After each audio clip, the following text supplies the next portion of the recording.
Shalom, jemaat terkasih. Bagaimana kondisi jemaat sekalian di rumah?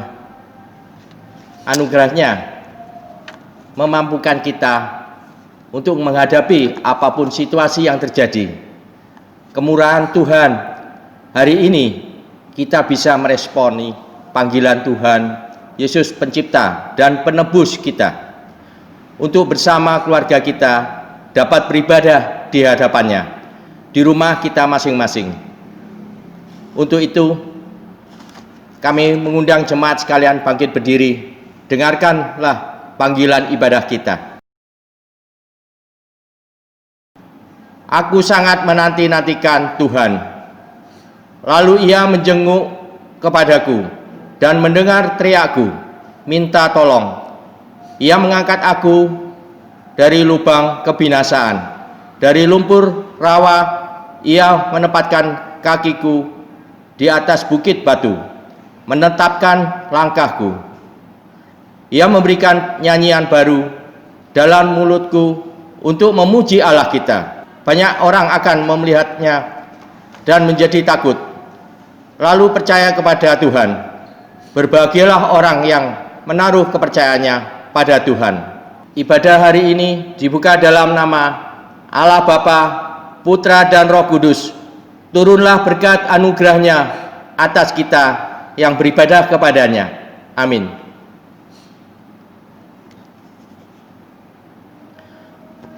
Allah Pencipta dan Penebus kita yang dengan setia mendukung kita sampai hari ini dan ke depan layak menerima pujian dan hormat kita. Nyanyikan pujian, berilah hormat padanya.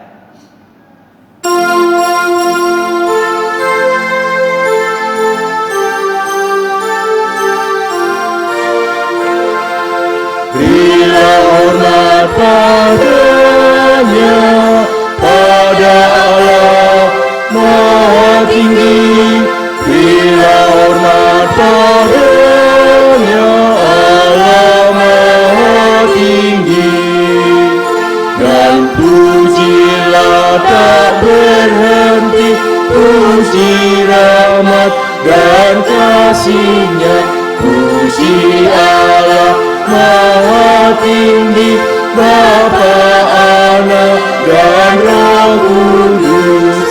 Berilah hormat padanya, pada Allah Maha Tinggi, Maha Mulia, Maha Mulia. Berilah hormat padanya, Maha Mulia, Maha Mulia. Berilah hormat padanya.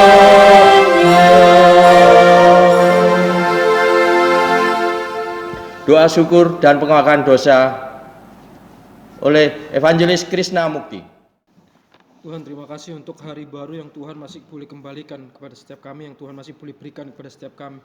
Bukan hanya kehidupan, tetapi Tuhan juga boleh berikan kepada setiap kami masing-masing kesehatan. Sekalipun Tuhan di tengah kondisi sampai saat ini, dan di mana kami masih tidak bisa bertemu satu dengan yang lain, tapi kami bersyukur Tuhan, karena Engkau baik dalam hidup kami, Engkau boleh tetap memelihara setiap kami. Tuhan, saat ini kami datang di dalam ibadah ini Tuhan, walaupun kami terpisah satu dengan yang lain, tapi Tuhan, kami rindu Engkau boleh hadir kepada setiap kami. Karena itu Tuhan, kami juga mohon kiranya Tuhan boleh berkenan, Tuhan melayakkan setiap kami, supaya sungguh Tuhan, Engkau berkenan, Engkau mau menghampiri kami, dan kami boleh berkenan hadir mengikuti ibadah ini. Tuhan yang boleh sertai, supaya sungguh Tuhan, dosa-dosa kami tidak menghalangi berkat-Mu. Terima kasih Tuhan Yesus. Kiranya Tuhan yang boleh berikan kepada setiap kami sukacita dalam mengikuti ibadah pada pagi hari ini. Di dalam nama Tuhan Yesus kami berdoa dan mengucap syukur. Amin. Banyaklah yang telah Kau lakukan, ya Tuhan, Allahku, perbuatan-Mu yang ajaib dan maksud-Mu untuk kami. Tidak ada yang dapat disejajarkan dengan Engkau. Aku mau memberitakan dan mengatakannya, tetapi terlalu besar jumlahnya untuk dihitung.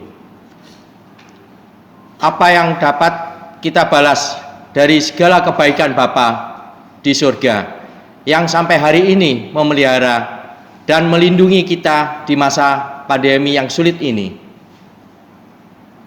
Mari naikkan syukur dan sembahlah Dia dengan pujian, dengan apakah kubalas, dan satu-satunya yang kuandalkan.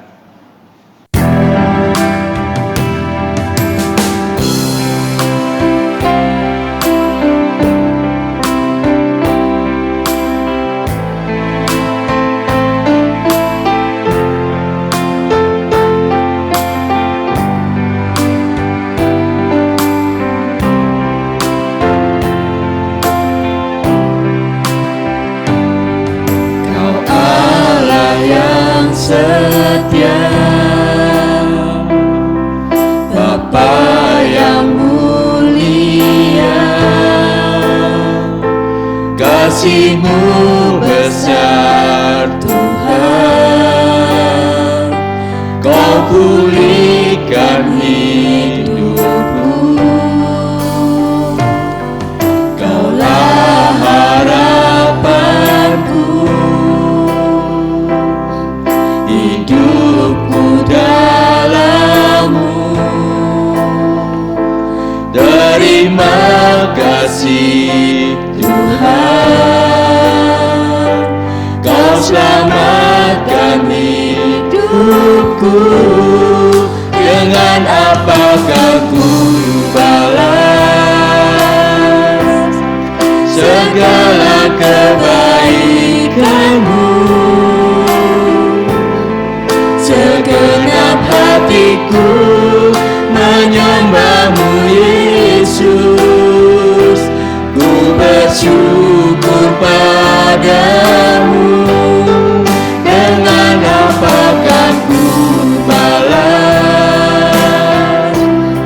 segala kebaikan-Mu? Segenap hatiku menyembah-Mu Yesus, ku bersyukur padamu selamanya.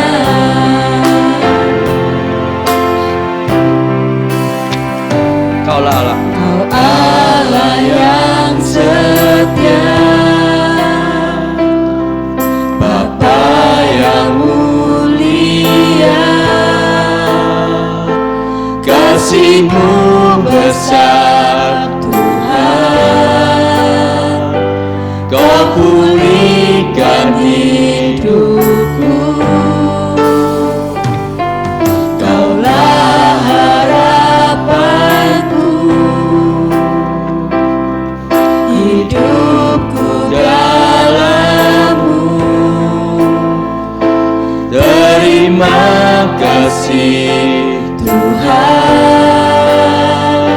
Kau selamatkan hidupku. Dengan apakah ku balas segala kebaikan-Mu? Segenap hatiku menyembah-Mu Yesus, ku bersyukur padamu. Dengan apakah ku balas segala kebaikan-Mu? Segenap hatiku menyembah-Mu Yesus, ku bersyukur padamu dan selamanya.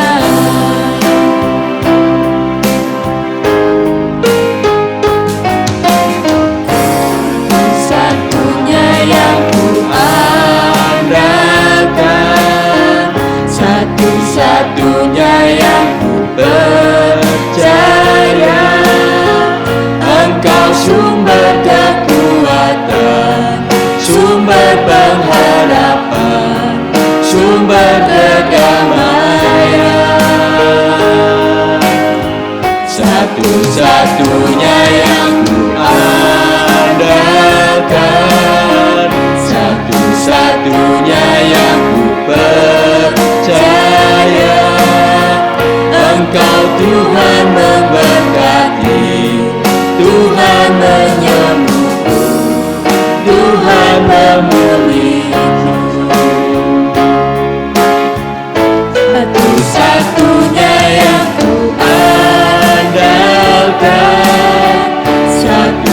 satu-satunya yang ku percaya. Engkau sumber kekuatan, sumber pengharapan, sumber kedamaian. Satu-satunya yang ku andalkan, satu-satunya yang ku percaya. Engkau Tuhan memberkati, Tuhan menyembuhku, Tuhan pemulihku.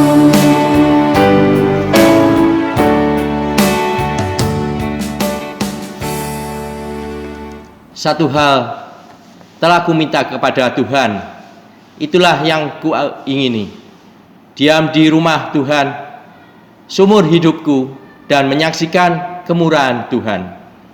Sekalipun situasi pandemi belum membuat kita bisa berkumpul dan beribadah di gereja dengan rumah Tuhan, namun kehadiran Tuhan dalam kasih dan kuasa-Nya dapat kita alami di rumah kita masing-masing saat berkumpul bersama keluarga dalam beribadah kepadanya. Untuk itu, nyanyikan pujian, satu hal telah ku minta dan ku tahu siapa yang pimpin.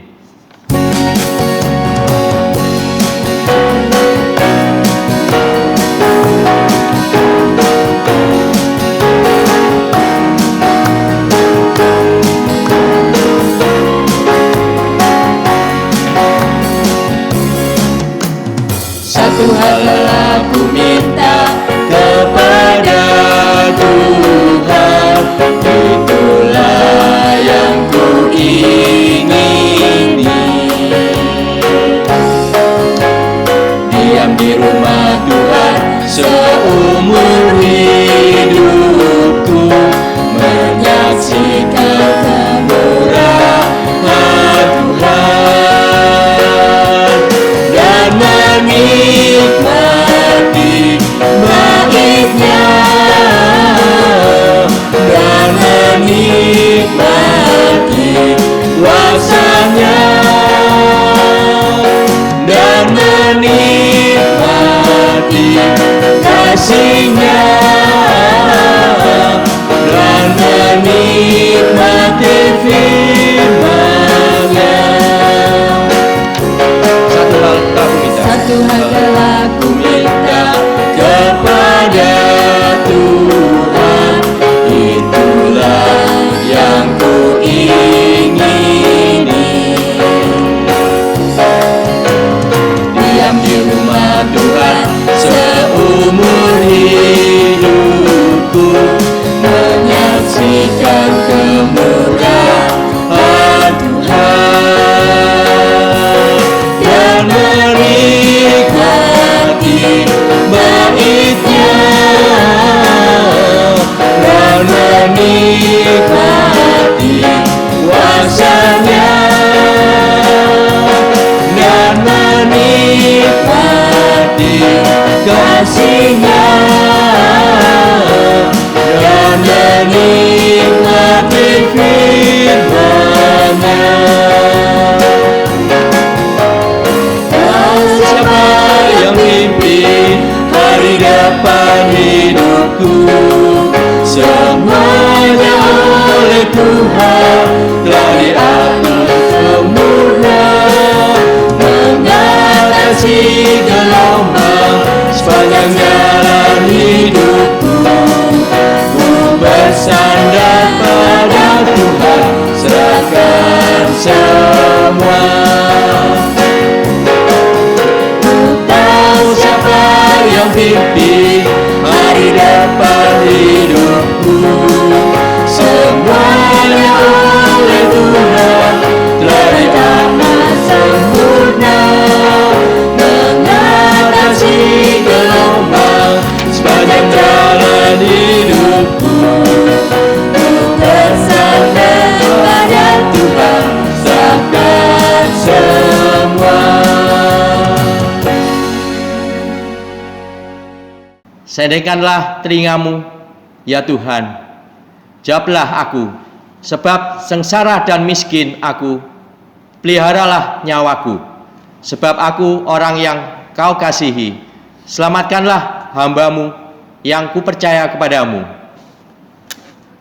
Engkau adalah Allahku, kasihanilah aku, ya Tuhan. Sebab kepadamu-lah aku berseru sepanjang hari. Buatlah jiwa hamba-Mu bersukacita. Sebab kepadamu-lah, ya Tuhan, ku angkat jiwaku. Jemaat terkasih, walau kita belum dapat memahami rencana Tuhan di balik kesukaran dan kesulitan kita di masa pandemi ini, kiranya firman Allah sebentar menjadi tuntunan dan kekuatan iman kita. Siapkan hati kita. Mari nyanyikan pujian walau ku tak dapat melihat.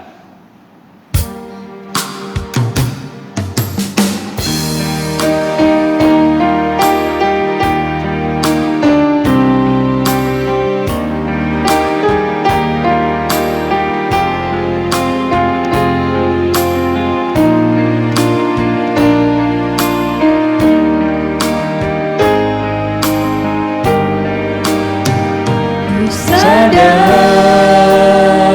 tak semua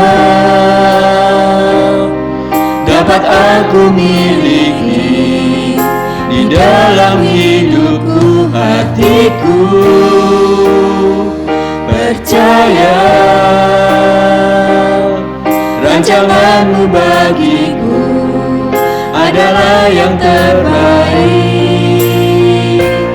Walau ku tak dapat melihat semua rencana-Mu, Tuhan, namun hatiku tetap memandang padamu. Kau tuntun langkahku, walau ku tak dapat berharap atas kenyataan hidupku, namun hatiku tetap memandang padamu. Kau ada untukku.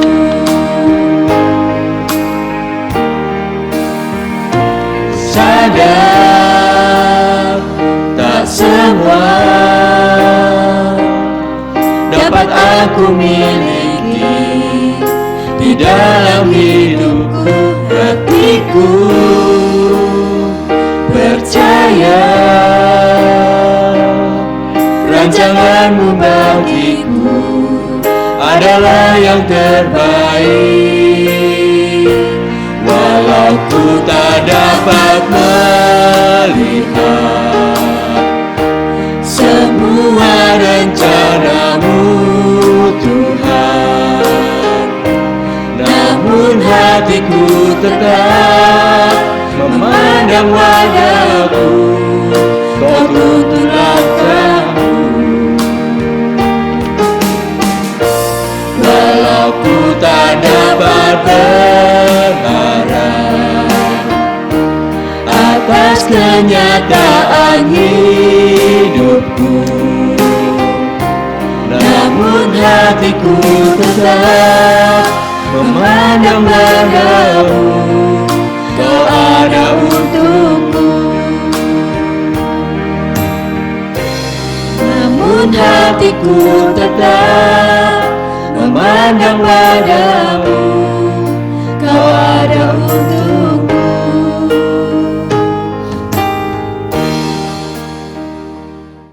Ya, mari kita masuk di dalam doa. Tuhan, biarlah lagu yang baru saja kami nyanyikan itu boleh sungguh menjadi penguatan bagi setiap kami. Terkadang Tuhan, bahkan banyak sekali kami tidak mengerti apa yang terjadi dalam hidup kami. Tetapi Tuhan, kiranya hikmat-Mu menolong setiap kami, supaya kami boleh memahami, kami boleh percaya, walaupun kami tidak melihatnya, Tuhan. Terima kasih kiranya Tuhan yang boleh menyertai setiap kami. Tiba saatnya bagi kami untuk kembali mendengarkan kebenaran firman. Tuhan, bukakan hati dan pikiran kami. Kiranya Roh Kudus-Mu boleh bekerja sekarang Tuhan, supaya kami boleh mengerti, kami boleh memahaminya, dan kami boleh diberkati oleh kebenaran firman. Terima kasih Tuhan Yesus, di dalam nama Tuhan Yesus kami berdoa dan mengucap syukur. Amin. Ya, Shalom Jemaat Puri yang dikasihi di dalam Tuhan. Perkenalkan, nama saya Penginjil Krishna dan saat ini saya melayani di GKA Elion Satelit. Senang sekali saya bisa menyapa dan melayani Bapak Ibu sekalian dari tempat ini. Walaupun sangat disayangkan karena tidak dapat berjumpa dan berkenalan secara langsung. Tetapi saya percaya kita akan dapat memiliki kesempatan itu ketika Tuhan boleh mengizinkan kita kembali untuk beribadah tatap muka. Ya, tema kita pada pagi hari ini adalah hikmat bagi orang percaya. Saya ingin mengajak jemaat sekalian untuk merenungkan firman Tuhan yang terambil di dalam Yakobus 1 ayatnya yang kedua sampai dengan yang ke-8. Yakobus 1 ayatnya yang kedua sampai dengan yang ke-8 dilanjutkan dengan ayatnya yang ke-12 sampai 15. Yakobus 1 ayatnya yang kedua sampai dengan yang ke-8 dan ayatnya yang ke-12 sampai dengan 15. Saya harap teks ini firman Tuhannya nggak ditampilin ya, supaya kita bisa tetap membuka firman Tuhan, kita tetap bisa membacanya ya. Kalau tidak ada halangan gitu ya. Yakobus 1 ayat 2 sampai 8 dan ayatnya yang ke-12 sampai 15. Kiranya bagian ini dapat menguatkan setiap kita di dalam menghadapi pergumulan-pergumulan hidup kita yang semakin tidak mudah di tengah situasi dan kondisi saat ini.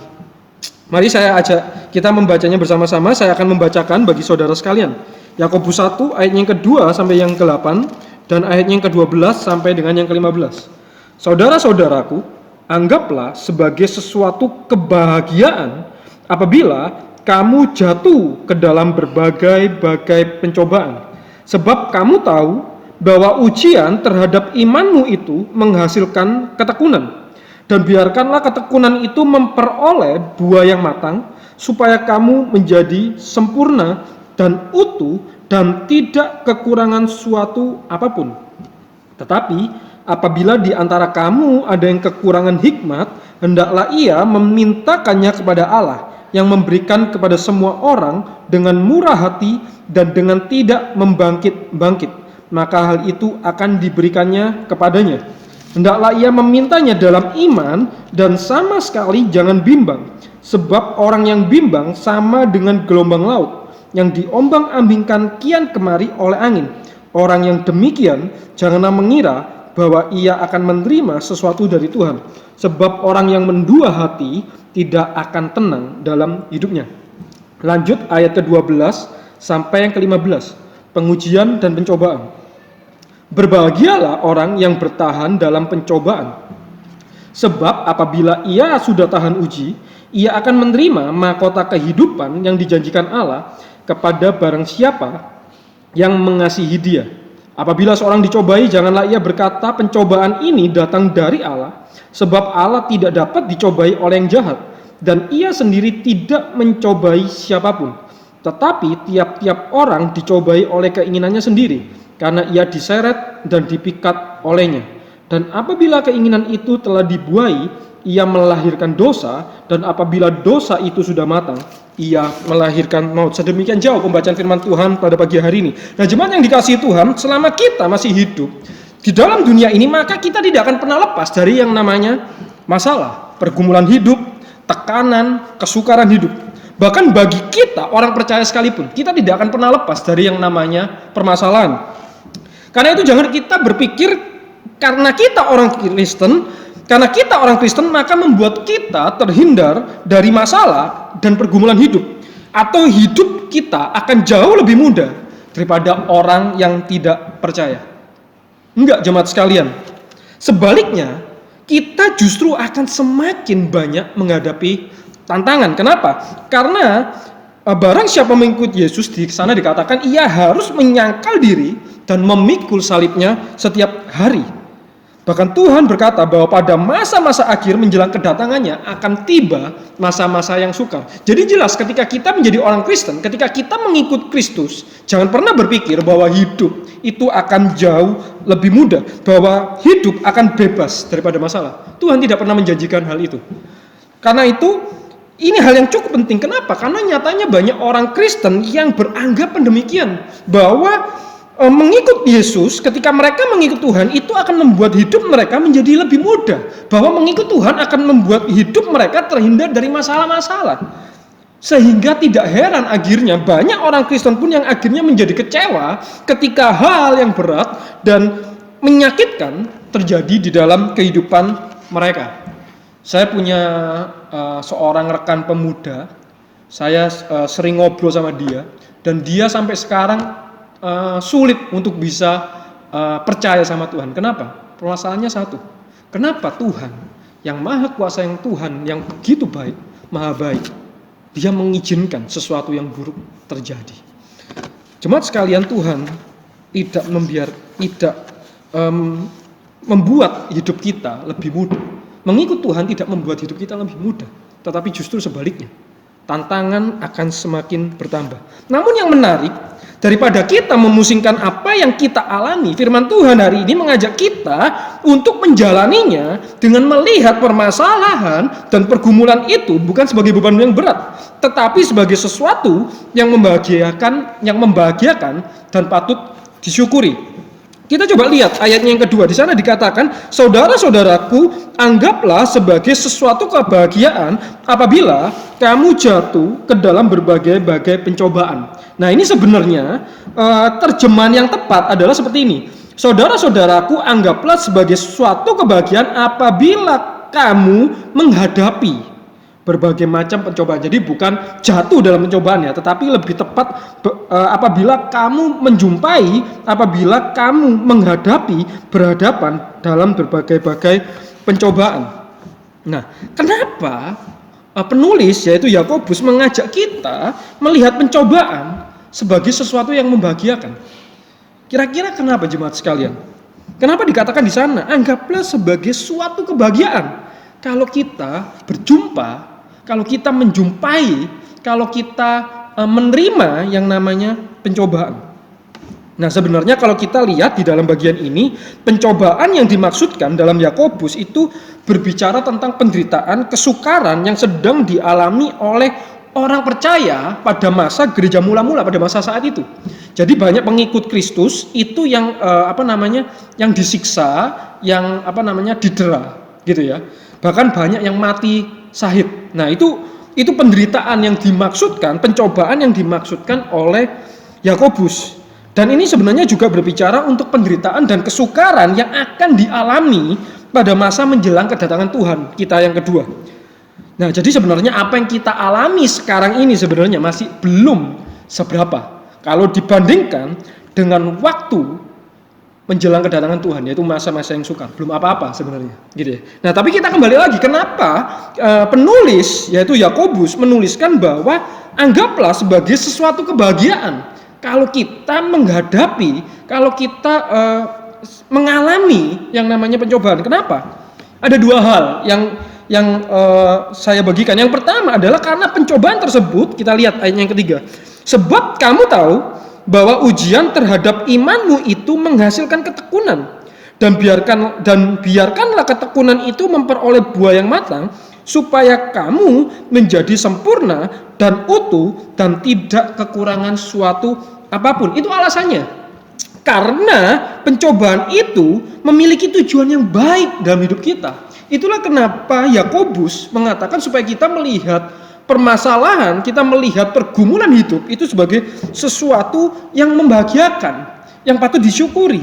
Kenapa? Karena membuat iman kita semakin kuat dan membuat kita semakin dewasa secara rohani. Di sana dikatakan supaya kamu menjadi sempurna, utuh dan tidak kekurangan suatu apapun. Itu alasannya kenapa Yakobus menyuruh kita untuk bersuka cita, melihat sebagai sesuatu kebahagiaan. Dan itulah sebabnya mengapa Tuhan pun tidak menghilangkan masalah dan pergumulan di dalam kehidupan kita. Karena hadirnya masalah justru membuat kita lebih apa? Terlatih Membuat kita apa? Tetap bangun. Membuat kita apa? Tetap berjaga-jaga. Membuat kita tetap apa? Produktif. Dan bahkan membuat kita apa? Menjadi komplit.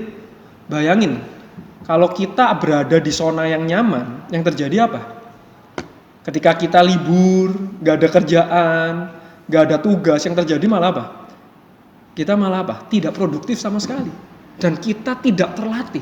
Itulah kenapa Tuhan mengizinkan pergumulan, permasalahan itu terjadi dalam hidup kita. Kenapa? Karena melalui masalah itu justru membuat kita semakin kuat di dalam iman dan semakin dewasa secara kerohanian. Jadi kayak ujian sekolah ya Bapak Ibu jemaat sekalian ya. Kalau apalagi kalau gurunya suka ngasih ujian dadakan gitu ya. Maka yang terjadi apa? Muridnya akan selalu berjaga-jaga dan pasti muridnya berusaha apa? Belajar. Dan pintar-pintar pasti gitu ya. Kenapa? Karena selalu berjaga-jaga. Wah, guruku suka ngasih ujian dadakan. Pasti belajar. Gitu ya. Pasti selalu siap sedia belajar. Nah, kondisi hari ini, maka kalau kita melihat kondisi kita hari ini di tengah kondisi dan situasi yang sulit, maka itu sebenarnya adalah kesempatan bagi kita itu untuk bertumbuh. Gitu ya, bukan tambah kendor gitu ya. Kesempatan bagi kita untuk bertumbuh dan memacu diri kita. Dan puji Tuhan, tadi sebelum saya memulai khotbah, saya sempat bertanya dengan Pak Obed gitu ya. Pak Obed, bagaimana dengan keadaan jemaat di sini? Apakah banyak mereka juga mengalami dampak dari pandemi? Wah, iya Pak Krisna gitu ya. Dan saya tanya, bagaimana kerohanian mereka? Puji Tuhan bahwa mereka adalah jemaat yang setia. Puji Tuhan, jemaat Tuhan. Ketika boleh mendengar hidup di tengah pergumulan yang tidak mudah gitu ya, tetapi masih boleh tetap setia, bahkan masih boleh tetap melayani, masih boleh peduli dengan pekerjaan Tuhan, itu bukanlah hal yang biasa, itu sesuatu yang luar biasa. Dan saya harap itu justru membuat kita, memacu diri kita untuk boleh terus bertumbuh dan melihat itu sebagai suatu kesempatan, suatu yang bisa kita syukuri. Itu yang pertama. Yang kedua, kenapa kok Yakobus, firman Tuhan ini mengatakan untuk melihat permasalahan itu sebagai sesuatu yang membahagiakan gitu ya. Yang kedua, karena ketika kita melihat itu sebagai sesuatu yang membahagiakan, itu akan memudahkan kita dalam menghadapinya. Nah, ini penting gitu ya. Apapun yang kita sukai, sekalipun itu berat, maka itu akan jadi ringan. Perhatikan ya, apapun yang kita sukai, sekalipun itu berat, tapi kita suka, itu jadi ringan. Sebaliknya, apapun yang ringan, tetapi kalau kita nggak suka, wah itu jadi beban berat, gitu ya. Jadi ringan, kita nggak suka itu jadi berat. Tetapi kalau sesuatu yang berat, tapi kita suka, kita akan itu akan menjadi hal yang ringan bagi kita. Itulah kenapa Yakobus penulis mengatakan supaya kita melihat permasalahan itu sebagai pencobaan masalah, itu sebagai sesuatu yang membawa kebahagiaan, kesempatan kita untuk mengucap syukur, kesempatan kita berbahagia. Karena itu supaya kita mudah, supaya kita kuat di dalam menghadapinya. Tetapi kalau kita boleh jujur, masalahnya adalah yang kita rasain apa? Ketika kita mengalami pergumulan, yang kita rasain apa? Ringan nggak? Kita bersyukur nggak ketika kita katakan kena dampak pandemi, pekerjaan kita tutup? Kita bisa bersyukur nggak? Kalau kita boleh jujur. Katakan kalau kita kena sakit, gitu ya, kena COVID, nggak usah kita, mungkin keluarga kita kena, gitu. Bahkan ada jemaat kita yang keluarganya pun Tuhan panggil pulang, gitu ya. Karena terkena COVID, bisa nggak kita bersyukur? Bisa nggak kita melihat itu sebagai sesuatu yang membawa kebahagiaan, kesempatan kita berbahagia? Bisa nggak? Kalau kita boleh jujur, nyatanya apa? Tidak semudah itu, betul nggak? Tidak semudah itu, gitu. Nah, jadi bagaimana caranya, gitu ya? Jadi bagaimana caranya? Kenapa tidak bisa, gitu ya? Karena sebenarnya kita tahu teorinya, harus bersyukur. Tuhan punya rencana yang indah. Kita tahu itu secara teori. Tetapi nyatanya apa? Pemikiran kita tidak bisa menerimanya. Teorinya tahu, tetapi apa? Menghidupinya nggak bisa. Kita tidak bisa menghidupinya. Bahkan hidup kita, pikiran kita itu menolaknya. Nah, ini yang menjadi masalahnya. Jadi gimana caranya supaya kita kuat, supaya kita tetap bertahan, gitu ya? Tetapi kita melihat ini apa? Bukan sesuatu yang patut disyukuri. Kita melihat ini bukan sesuatu yang menyenangkan. Tetapi apa? Kita melihat ini sebagai sesuatu yang berat. Pergumulan bagi saya apa? Tetap berat. Pekerjaan saya tetap berat. Saya kena sakit, berat. Nah, bagaimana firman Tuhan ini dapat kita aplikasikan? Saudara-saudaraku, anggaplah sebagai suatu kebahagiaan apabila kita mengalami segala permasalahan. Bagaimana ini bisa terjadi? Itulah kenapa kita harus melihat ayat yang selanjutnya, yaitu ayat yang kelima. Di sana dikatakan apa? Tetapi apabila di antara kamu ada yang kekurangan hikmat, hendaklah ia memintakannya kepada Allah yang memberikan kepada semua orang dengan murah hati dan dengan tidak membangkit-bangkit, maka hal itu akan diberikan kepadanya. Bagaimana supaya hal ini bisa terjadi? Yaitu yang pertama, yaitu kita memerlukan hikmat dari Allah. Apa itu hikmat? Hikmat adalah kemampuan untuk dapat memahami kehendak Allah, apa yang baik, yang berkenan, dan yang sempurna. Roma 12 ayat 2. Jadi ketika kita mengalami masalah, secara teori kita ngerti, Tuhan pasti punya rencana. Tetapi masalahnya apa? Ketika kita menghidupi, kita nggak sanggup memahaminya. Pikiran kita itu tertutup, pikiran kita buta, gitu ya. Ketika kita dalam kondisi baik, kita enak ngomongnya. Tuhan punya rencana, kita bisa terima. Tetapi kalau kita di dalam kondisi yang bergumul, ketika kita ngomong, tenang, Tuhan punya rencana, itu tidak mudah. Ketika keluarga kita katakan, keluarga kita meninggal, kita katakan Tuhan punya rencana. Kita bisa dengar, tapi apa? Secara hidup kita tidak bisa menerima itu. Kita tidak bisa menerimanya. Secara otomatis kita menolaknya. Gitu. Kenapa? Karena memang kita ini memang segalanya tertutup. Ketika kita bergumul, ketika kita mengalami pergumulan, apapun itu menutup. Pikiran kita pun tertutup. Itulah kenapa dikatakan apa? Kita itu perlu hikmat. Supaya apa? Karena hikmat inilah yang membuat kita mampu memahami kehendak Allah, apa yang baik, yang berkenan, dan yang sempurna. Itulah mengapa dikatakan siapa yang kekurangan hikmat, hendaklah ia meminta kepada Allah dengan sungguh-sungguh. Hikmat itu menolong kita untuk memahami kehendak Allah dalam hidup kita, bahkan apa yang kita imani. Itu kita perlu hikmat. Gitu. Makanya dikatakan apa? Kamu harus tetap bertahan, tetap percaya. Secara teori bisa, tetapi secara imannya gimana? Belum tentu bisa memahami. Itulah kenapa Tuhan menyuruh kita untuk kita itu memiliki hikmat, gitu ya. Hikmat itu penting dalam hidup orang percaya. Bukan hanya iman, tetapi hikmat penting. Itulah kenapa Yakobus mengatakan iman dan hikmat. Di sini kita belajar satu hal penting yang lain, bahwa iman itu tidak dapat berdiri sendiri. Ia membutuhkan hikmat untuk dapat dimengerti. Hikmat menolong kita memahami maksud dan rencana Allah dan memahami apa yang kita imani. Itu yang penting.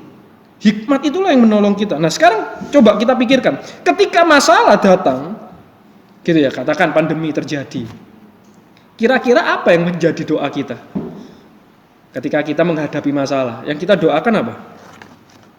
Kalau boleh jujur, yang kita doakan apa? Secara alami, secara natural, yang kita doakan apa? Tuhan, kiranya hal ini berlalu daripadamu. Betul nggak, jemaat sekalian? Ketika ada masalah berat, yang kita doakan apa? Tuhan, kenapa Tuhan izinkan ini terjadi? Tuhan ambil ini, gitu. Itulah yang sering kita minta, gitu. Ada nggak dari kita yang minta hikmat? Nggak ada, belum tentu, gitu. Itulah kenapa banyak orang Kristen tidak pernah bertumbuh. Bahkan begitu tertinggal jauh dan kalah dengan orang-orang yang tidak percaya, yang lebih militan, lebih tangguh daripada kita. Kenapa? Karena ketika orang Kristen mengalami masalah, mereka selalu apa? Tuhan jauhkan, Tuhan angkat ini semua, Tuhan hindarkan. Itulah sebabnya kita nggak pernah terlatih. Itulah kenapa iman kita nggak pernah kuat. Itulah kenapa kita tidak pernah dewasa secara rohani. Kenapa? Karena ketika kita menghadapi masalah, yang kita minta apa? Kita tidak pernah minta hikmat. Puji Tuhan kalau kita minta kekuatan untuk tetap ini, untuk tetap bertahan dalam itu. Tetapi kecenderungan kita seringkali apa? Tuhan ambil ini daripadaku. Tuhan hilangkan ini daripadaku. Itu yang harus kita pelajari hari ini. Itulah kenapa kita belajar mengubah doa doa setiap kita. Saya sendiri juga mengalami seperti itu, Bapak Ibu sekalian. Pandemi ini membuat kita itu benar-benar stres gitu ya. Di rumah terus, gak bisa kemana-mana gitu ya. Bahkan di rumah yang baik-baik aja karena stres, gak bisa keluar, bisa bikin ribut itu gitu ya. Dan masih belum kena masalah pekerjaan jadi maka gak heran saya pun berdoanya juga, Tuhan kapan ini berlalu, Tuhan tolong, Tuhan pulihkan, Tuhan tolong, Tuhan pulihkan. Sampai terakhir saya mengubah doa saya, Bapak Ibu. Saya bilang, Tuhan, saya gak tahu Tuhan sampai kapan ini terjadi, dan mungkin Tuhan akan tetap izinkan ini terjadi. Tetapi yang sekarang saya ingin minta, Tuhan kasih saya tahu apa yang harus saya kerjakan di dalam kondisi hari ini. Itu yang penting. Gitu. Maka di sini kita pun juga belajar, Bapak Ibu. Iman tidak hanya diperlihatkan di dalam tindakan, tetapi iman itu juga dapat kita lihat dari permintaan kita. Saya ulangi ya, pertumbuhan iman tidak hanya dilihat dari tindakan. Iman ditunjukkan dari tindakan. Gitu ya. Tetapi pertumbuhan iman kita juga dapat kita lihat dari doa kita. Nah, gitu ya.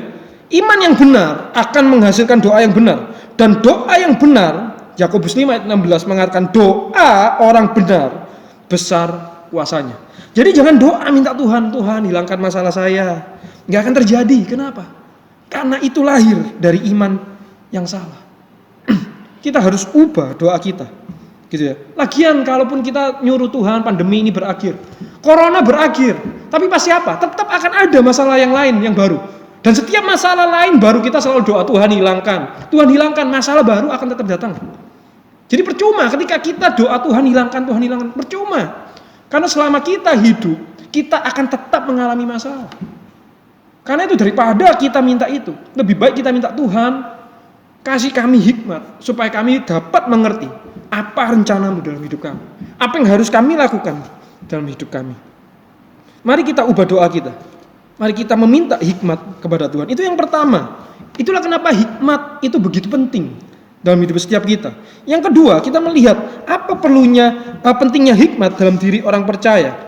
Seperti yang tadi sudah saya jelaskan bahwa hikmat itu adalah kemampuan untuk memahami kehendak Allah, apa yang baik, yang berkenan, dan yang sempurna. Artinya bukan hanya memahami rencana Allah, tetapi apa yang Allah inginkan untuk kita lakukan, kita pun ngerti. Gitu ya. Nah, sekarang kita lihat pencobaan itu. Nah, saya ada PowerPoint, nanti mungkin bisa ditampilkan. Nah, kalau kita lihat sebenarnya pencobaan itu memiliki dua sisi. Yaitu yang pertama membangun atau memberi pertumbuhan, dan yang kedua itu menghambat pertumbuhan. Nah, kita coba lihat ayat yang ke-12 sampai yang ke-15. Berbahagialah orang yang bertahan dalam pencobaan, sebab apabila ia sudah tahan uji, ia akan menerima mahkota kehidupan yang dijanjikan Allah kepada barang siapa yang mengasihi Dia. Apabila seorang dicobai, janganlah ia berkata pencobaan ini datang dari Allah, sebab Allah tidak dapat dicobai oleh yang jahat, dan ia sendiri tidak mencobai siapapun. Tetapi tiap-tiap orang dicobai oleh keinginannya sendiri, karena ia diseret dan dipikat olehnya, dan apabila keinginan itu telah dibuai, ia melahirkan dosa, dan apabila dosa itu sudah matang, ia melahirkan maut. Jadi pencobaan itu dapat menghasilkan dua, gitu ya.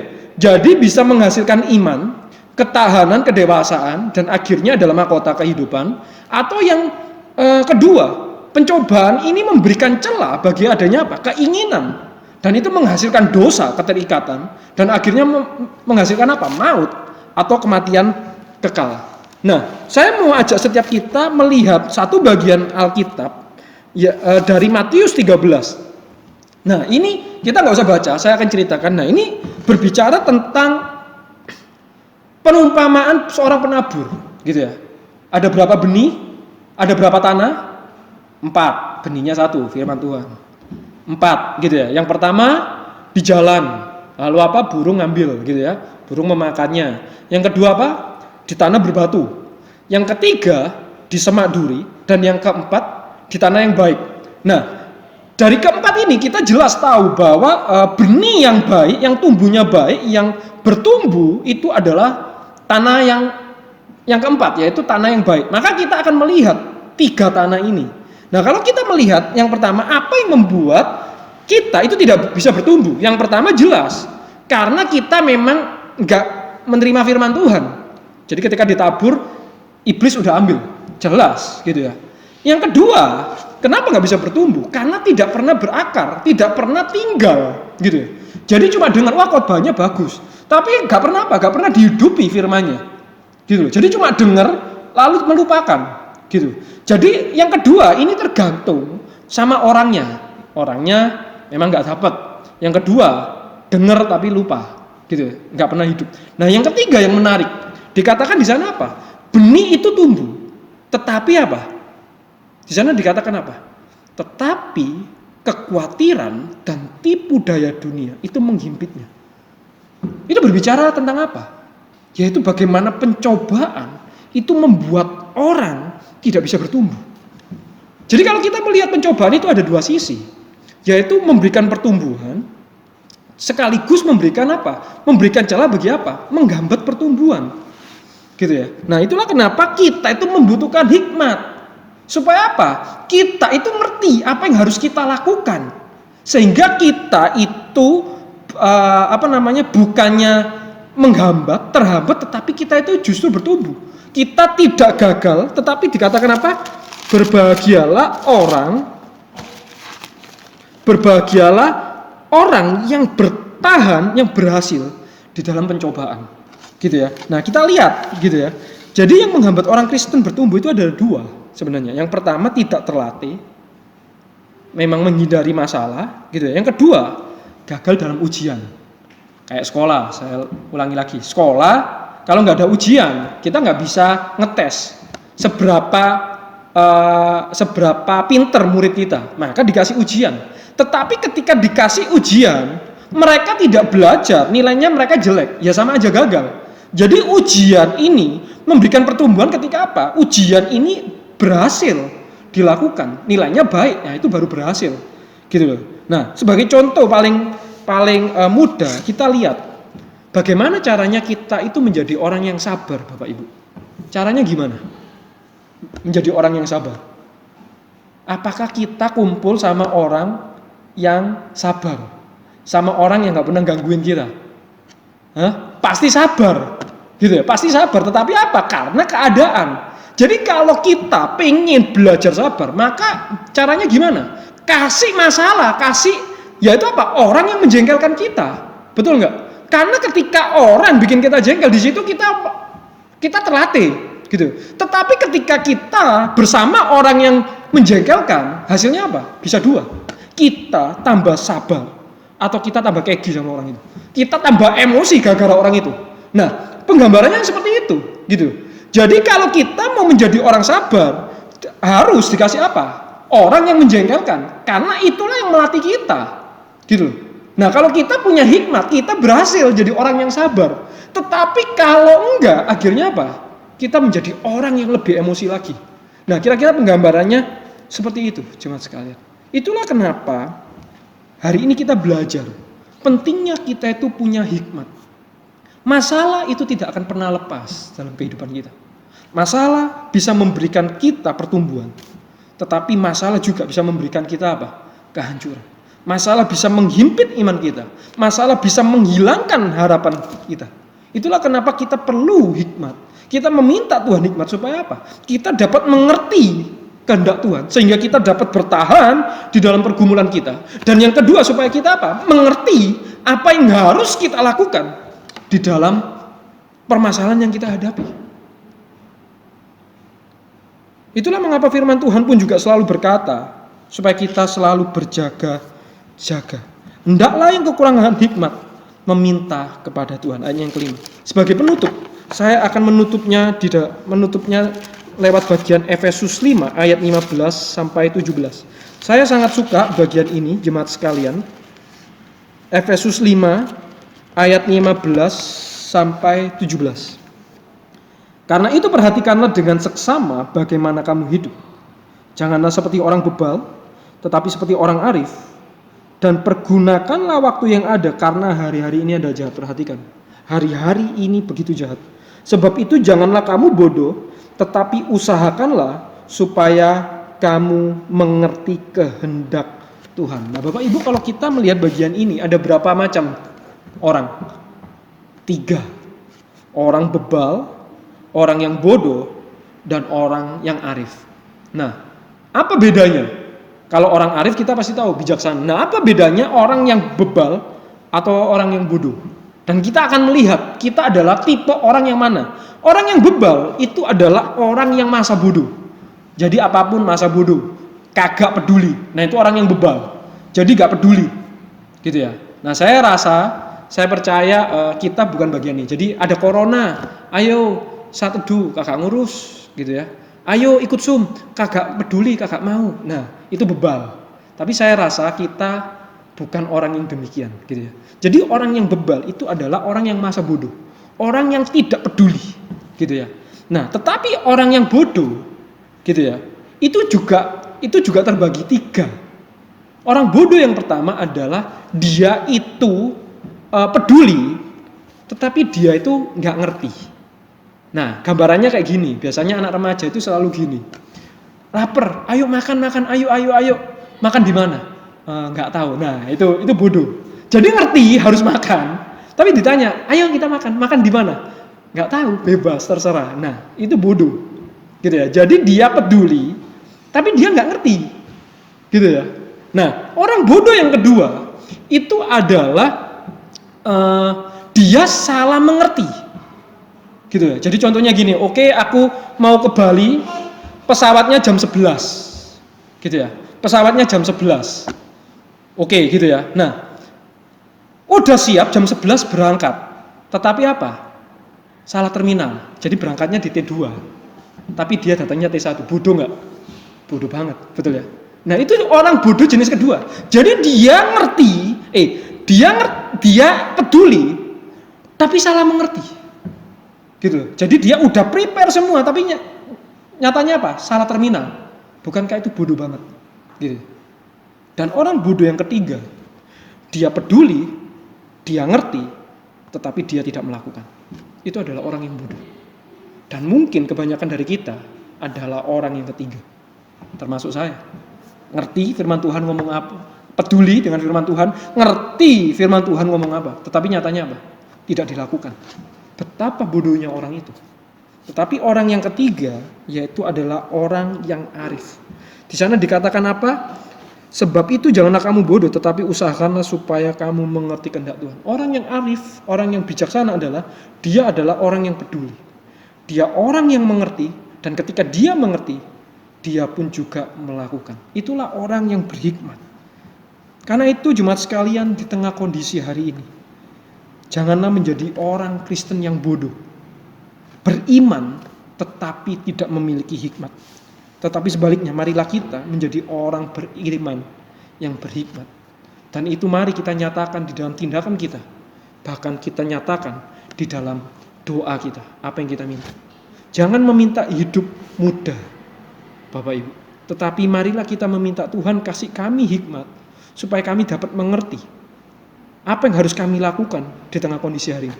Walaupun mungkin Tuhan tidak nyatakan sekarang, tetapi bantu kita untuk bisa memahami maksud dan rencana Tuhan, bagaimana kita harus bisa bertahan dalam hal ini, dan apa yang harus kita lakukan. Mari kita masuk di dalam doa. Tuhan, terima kasih untuk firman-Mu hari ini, yang boleh mengingatkan kami di tengah kondisi hari ini. Supaya sungguh Tuhan kami boleh melihat bahwa apa yang kami alami, pencobaan yang kami alami, penderitaan, kesukaran yang kami alami, itu sebagai sesuatu kebahagiaan, sebagai sesuatu berkat Tuhan. Karena kami mengerti, karena kami memahami bahwa Tuhan punya rencana. Apa rencananya kami tidak tahu, tetapi kami bisa memahami bahwa Engkau punya rencana yang indah dalam setiap kami. Bahkan Tuhan, bantu kami untuk boleh memahami apa yang kami imani. Bukan sekedar percaya, tetapi kami sungguh benar-benar mengerti apa dasar kami percaya. Supaya sungguh Tuhan di tengah kondisi yang kami alami, bahkan di dalam penderitaan yang menanti kami tetap kuat, kami tetap bersabar, kami tetap tahan uji. Karena melihat itu bukan sebagai beban, tetapi melihat itu sebagai sebuah berkat, di mana kami boleh semakin merasakan Engkau dalam hidup setiap kami.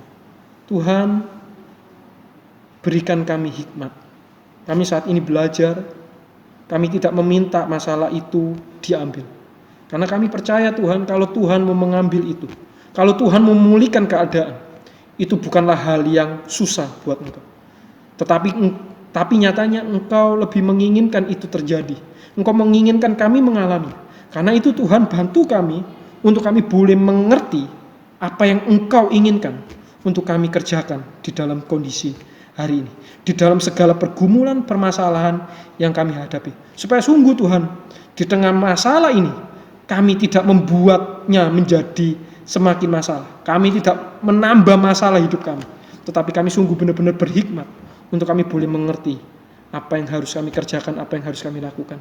Tuhan, berkati jemaat-Mu di tempat ini, di tengah kondisi mereka, di tengah pergumulan mereka. Tuhan, kasih mereka hikmat untuk mereka dapat mengerti apa yang Engkau inginkan untuk setiap kami kerjakan, lakukan di tempat ini. Supaya sungguh Tuhan, iman kami boleh semakin bertambah, terang kami semakin bersinar Tuhan di tengah dunia ini, dan kami boleh semakin membawa banyak orang untuk datang kepada Engkau. Terima kasih Tuhan Yesus, di dalam nama Tuhan Yesus kami berdoa dan mengucap syukur. Amin. Mari bersama gereja di segala abad dan tempat kita boleh berdiri mengikrarkan pengakuan kita. Dan kiranya sungguh apa yang kita ikrarkan itu boleh menjadi kekuatan bagi setiap kita ketika kita menghadapi segala pergumulan. Karena Tuhan kita sudah menang dan Tuhan kita sudah mengalahkan dunia. Karena itu jangan takut, jangan gentar, karena aku sudah mengalahkan dunia. Aku percaya kepada Allah, Bapa yang Maha Kuasa, Khalik langit dan bumi, dan kepada Yesus Kristus, Anak yang tunggal Tuhan kita, yang dikandung dari Roh Kudus, lahir dari anak darah Maria, yang menderita sengsara di bawah pemerintahan Pontius Pilatus, disalibkan, mati dan dikuburkan, turun ke dalam kerajaan maut. Pada hari yang ketiga, bangkit pula dari antara orang mati, naik ke surga, duduk di sebelah kanan Allah, Bapa yang Maha Kuasa. Dan dari sana ia akan datang untuk menghakimi orang yang hidup dan yang mati. Aku percaya kepada Roh Kudus, gereja yang kudus dan am, persekutuan orang kudus, pengampunan dosa, kebangkitan tubuh, dan hidup yang kekal. Amin. Kita bersyukur kebenaran firman Allah yang meneguhkan iman kita. Sebab iman adalah pemberian Tuhan yang pasti dipeliharanya, dan doa kita dibimbing dalam kehendak Kristus. Mari kita nyatakan syukur dengan memberi persembahan. Khusus minggu ketiga ada tambahan persembahan misi atau diakonia. Mari kita nyanyikan pujian berserah kepada Yesus.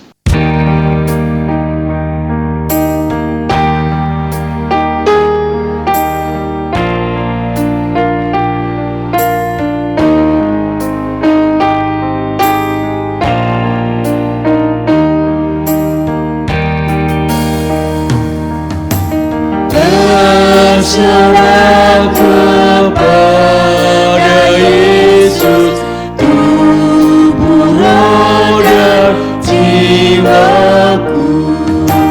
Ku kasihi, ku percaya, ku ikuti Dia daku. Aku berserah,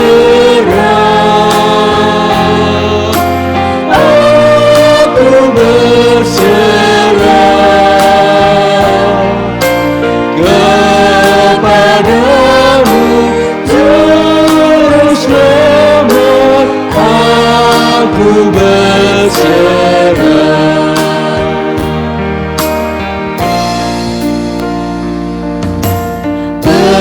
berserah kepada Yesus. Di kakinya ku sujud, nikmatinya ku tinggalkan. Tuhan terima anakmu.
doa persembahan dan syafaat. Mari kita berdoa untuk pokok yang pertama. Menyerahkan persembahan kita kepada Tuhan, bersyukur pemeliharaan Tuhan di masa sulit, sehingga pergumulan dan permohonan doa kita akan kesehatan, pekerjaan keluarga, studi anak-anak kita. Tuhan menguatkan iman kita untuk hidup dalam kehendak Bapa. Mari kita berdoa. Bapa kami yang surga, terima kasih ya Tuhan, Engkau telah memberkati hidupan kami ya Tuhan, hari lepas hari ya Tuhan. Engkau mengasihi kami ya Tuhan. Tuhan, kiranya Tuhan, Engkau terima ya Tuhan persembahan kami ini Tuhan. Kiranya Engkau juga berkati ya Tuhan persembahan kami ini Tuhan. Berkati kehidupan kami ya Tuhan. Tuhan, berkati juga Tuhan kami di dalam situasi ini ya Tuhan, yang masa sulit ini ya Tuhan. Kiranya Tuhan, Engkau memberkati ya Tuhan kami dalam kehidupan yang masih sulit di dalam bidang ekonomi, pekerjaan, kesehatan ya Tuhan. Kami mohon kepadamu ya Tuhan, berkati perekonomian ini ya Tuhan. Semoga Tuhan, biar Engkau sendiri ya Tuhan menopang ya Tuhan dalam kehidupan kami ini Tuhan. Engkau berkati juga kesehatan kami ya Tuhan. Engkau berkati pekerjaan kami ya Tuhan. Bila Engkau sendiri ya Tuhan, Engkau bimbing di dalam kehidupan kami ini Tuhan. Bila kami hanya berserah kepadamu saja Tuhan di dalam kondisi ini ya Tuhan. Terima kasih ya Bapa, kami serahkan di dalam tangan-Mu, di dalam nama Tuhan Yesus kami mengucapkan syukur dan berdoa. Amin. Pokok doa yang kedua, terus berdoa upaya konsentrasi pemerintah mengatasi COVID-19 karena angka kematian di Indonesia yang makin tinggi, dan Tuhan menolong supaya ekonomi bangsa kita ditopang supaya bisa bergerak dan tidak terjadi resesi karena campur tangan Tuhan. Mari kita berdoa. Bapa kami yang di surga, kami hadir kembali ya Tuhan, kami berdoa ya Tuhan di dalam kondisi saat ini Tuhan, kondisi COVID-19 ya Tuhan yang kami alami ya Tuhan di dalam kehidupan kami ini ya Tuhan. Tuhan, kami tahu ya Tuhan, di dalam pandemi ini Tuhan, masih banyak Tuhan korban-korban kematian ya Tuhan, kesusahan ya Tuhan. Biarlah Engkau sendiri ajukan, Kau hadir ya Tuhan di dalam kehidupan kami ini ya Tuhan. Kiranya Engkau kuasai ya Tuhan hati kami masing-masing ya Tuhan. Engkau kuasai kehidupan kami Tuhan. Biarlah ya Tuhan, langkah demi langkah di dalam kehidupan kami ini Tuhan, kami hanya terpaut kepada Engkau ya Tuhan. Kami tidak lepas dari tangan-Mu ya Tuhan. Kau pimpin Tuhan di dalam kehidupan perekonomian kami ini ya Tuhan, yang juga masih sulit ya Tuhan, supaya tidak terjadi resesi ya Tuhan di dalam perekonomian ini ya Tuhan. Tolong ya Tuhan, biarlah Engkau sendiri yang menopang perekonomian di dunia ini ya Tuhan. Terima kasih ya Bapa, di dalam nama Tuhan Yesus kami mengucapkan syukur dan berdoa. Haleluya, amin. Kehadiran Tuhan dalam ibadah kita yang memberi kita kekuatan iman, kasih, dan pengharapan kita. Mari kita kembalikan pujian kepada Allah Tritunggal. Doksologi.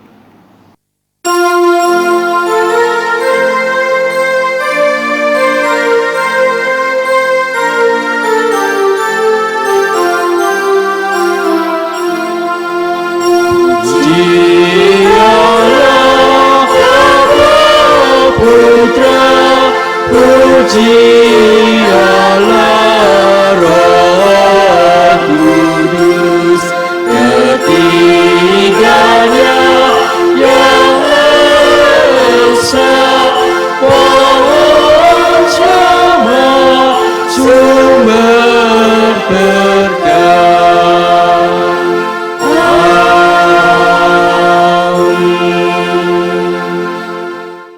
Mari jemaat sekalian, sekali lagi, anggaplah sebagai suatu kebahagiaan apabila kamu jatuh ke dalam berbagai-bagai pencobaan, sebab kamu tahu bahwa ujian terhadap imanmu itu menghasilkan ketekunan, dan biarlah ketekunan itu memperoleh buah yang matang, supaya kamu menjadi sempurna dan utuh dan tidak kekurangan suatu apapun. Mari kita menerima berkat daripada Tuhan. Kiranya kasih karunia daripada Allah Bapa yang begitu mengasihi kita, sehingga Ia memberikan anak yang tunggal, Tuhan kita, untuk menebus setiap kita dan memberikan kepada setiap kita kemenangan di dalam setiap pergumulan kita. Dan kiranya Roh Kudus, Allah Roh Kudus yang juga diberikannya kepada setiap kita juga boleh menolong kita dan memberikan kita hikmat ilahi, supaya kita dapat mengerti kehendak Allah dan apa yang menjadi keinginannya untuk kita lakukan mulai saat ini sampai Tuhan datang kedua kali. Amin. Blessing song. Tuhan melindungi kau, Tuhan memberkati kau, kiranya wajah-Nya menyinari kau, Tuhan memberi anugerah-Nya, damai sejahtera.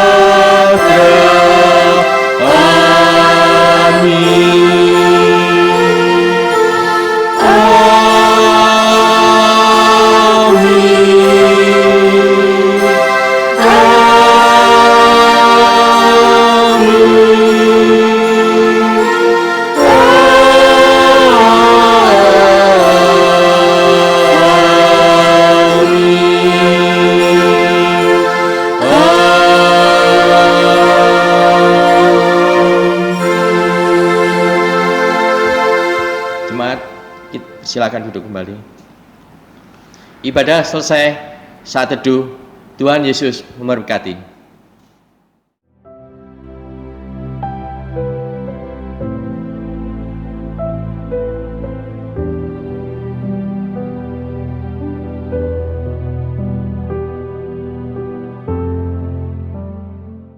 Jemaat terkasih, ada beberapa pengumuman. Yang pertama, mengucapkan terima kasih kepada jemaat yang memberi dukungan untuk pekerjaan Tuhan di gereja kita, baik melalui persembahan syukur, perpuluhan, dan juga persembahan tambahan dukungan kita untuk diakonia dan misi Allah setiap hari Minggu ketiga di gereja kita. Kristus memberkati jemaat sekalian.